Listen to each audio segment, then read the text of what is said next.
मुझे उम्मीद है आप सब लोग ठीक से होंगे। तो चलिए मेरे खोज खबर की एक कहानी जो मैंने आपके लिए चुनी है उसको शुरू करते हैं।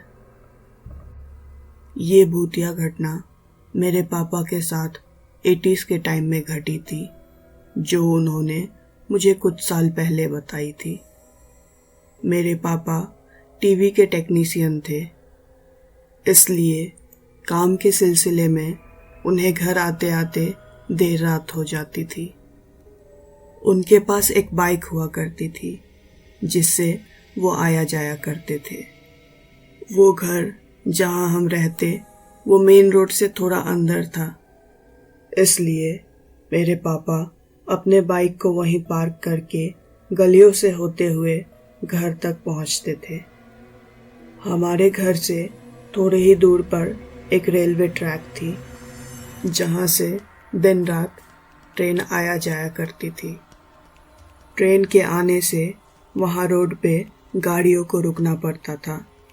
रेलवे ट्रैक को क्रॉस करने के बाद आगे लेफ्ट और राइट की तरफ 2 रोड जाती थी।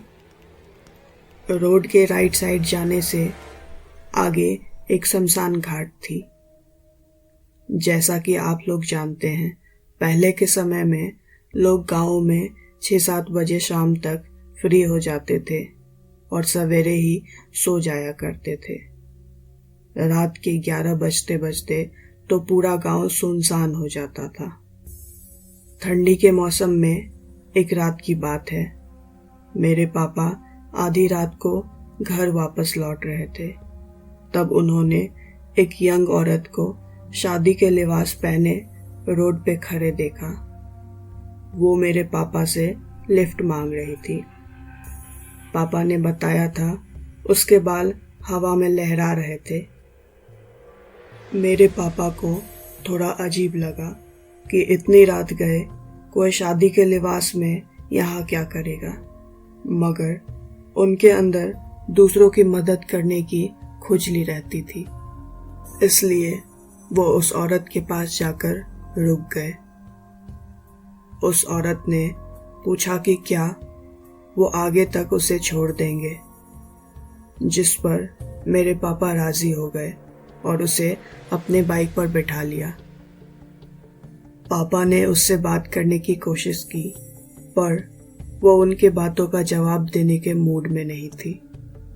वो उन्हें बस आगे डायरेक्शंस बता रही थी। कुछ दूर जाने के बाद पापा को ये एहसास हुआ कि वो तो उन्हें हमारे घर के रास्ते पे ही ले जा रही थी। फिर वो लोग रेलवे क्रॉसिंग के पास पहुंचे, जहां बैरिकेड्स बंद थे और रेड सिग्नल ऑन थी, क्योंकि वहां से एक ट्रेन गुजरने वाली थी। वो औरत बाइक से उतर गई। उसने कहा कि अब यहाँ से वो पैदल ही अपने घर चले जाएगी, क्योंकि उसका घर रेलवे ट्रैक के उस पार ही है। इस पर मेरे पापा उनकी बात मान गए और अपने बाइक का स्टैंड लगाकर उसे साइड में खड़ा कर दिया। उन्होंने उस औरत से कहा, ठीक है, आप जाइए, जब तक आप अपने घर के अंदर चली जाती है मैं यहीं खड़ा हूँ। क्योंकि रात काफ़ी हो चुकी थी तो मेरे पापा उनके लिए थोड़ा कंसर्न्ड थे। वो बगल में खड़े होके सिगरेट पीने लगे। तब तक वो औरत जाने लगी थी। तभी उधर से ट्रेन भी आने लगी। वो औरत तब भी चले जा रही थी। ये देख के पापा हैरान हो गए और उसे आवाज़ देने ही वाले थे कि तब तक वो औरत चलते ट्रेन के बीचों बीच चलने लगी और शमशान घाट की तरफ जाने लगी। ये देख के मेरे पापा बिल्कुल सहम गए और डर के मारे उनके पसीने छूटने लगे। वो अपने आंखों के सामने किसी को ट्रेन के आर पार होते देख रहे थे। वो औरत शमशान तक गई और वहाँ से अचानक गायब हो गई। ये देखकर मेरे पापा ने डर के मारे सिगरेट को वहीं फेंका, यू टर्न लिया और तुरंत वहाँ से घर की तरफ निकले। उन्होंने बाइक को वहीं गली के आगे पार्क किया और भागते हुए घर आए। उन्होंने उस रात किसी से भी इस बात का जिक्र नहीं किया। पर फिर जब सालों बाद मैंने उनसे ये कहानी सुनी तो मैं ये जान के हैरान था कि उसने मेरे पापा को बगैर नुकसान पहुंचाए जाने कैसे दिया। पर हाँ, असल में जो कुछ भी हम मूवीज में देखते हैं और उसे झूठ मानते हैं, वो तो सचमुच में हूबहू मेरे पापा ने अपने आंखों से अपने सामने देखा था। हम लोग आज भी वहीं रहते हैं और ये जगह भूत प्रेतों के लिए काफ़ी नामी है।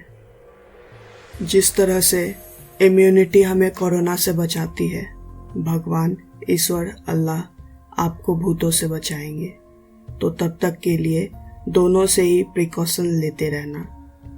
अब यहाँ तक आ ही गए हो तो सब्सक्राइब, कमेंट, शेयर और लाइक करके ही जाना।